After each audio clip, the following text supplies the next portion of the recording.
તારે હવે તમારે જે તકલીફ થતી એ પ્રમાણે ચેક કરો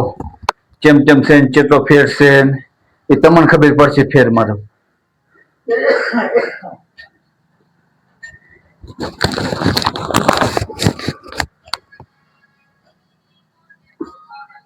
એમાં જેટલો જેમ જેમ છે તમને એ રાહત ની તમને ખબર પડે સવારમાં તમે કહેતા તો ના થાય તો તમે ત્યાં ચિંતા કરશો નહીં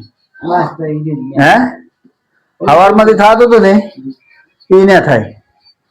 બીજું છે કારણ કે બીજું તો શું પેલું જે સેશન દુખાવો હતો ને તો કોઈ તો ભલે ના કારણ કે એને તો કામ આપણે બધું કરી આપીએ તો એ ભલે તો સેશન દુખાવો રહેતો પણ તો એક મહિને તો હે ને બહુ આમ થઈ ગયું બેચરાજી ના ઘણા આવેલ છે બેચરી વખતે જાણીશ ના આવ્યું હા બેચરાજી આજુબાજુ ગામડા ને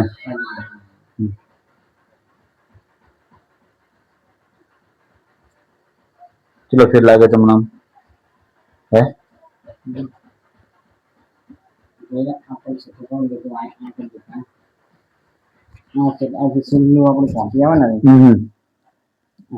કરો સીધો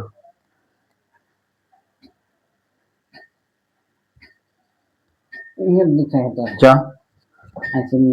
જા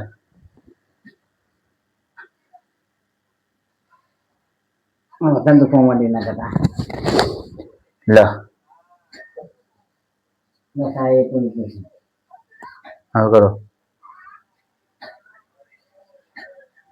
હળદર મીઠું ને તેલ ગરમ કરી આ જગ્યાએ લેપ લગાવી દેવાનો લેપ લગાવી પછી આનું તેલ વધે એ તેલની કાયમ માટે માલિશ કરવાની તેલ ચમક લઈ લેવાનું નસ કોળી પડે એટલે લોહી ફરતો થઈ જાય બાકી બીજું કશું નહીં નસ છૂટી થઈ જાય અહીંથી છૂટી થઈ ગઈ પણ હવે થઈ જાય છે દાળ રોટલો ખવડાવતું કરો મીઠું તેલ ગરમ કરી અને લેપ લગાવી દેવાનો ન શેકો આપણને ટાઈમ મળે તને પછી તેલ ગમે તેમાં લઈ લેવાનું તેલ લઈને રાખવાનું પછી તમે ઊંઘतेની વખતે માલિશ કરો તો સામું સારું તો નસ કોળી પડે લોહી ફરતો થઈ જાય તો દુખાવો ના થાય આટલું તમારે કરવાનું દાળ રોટલો ખવડાવવાનો શું શાદી કહો એમ હા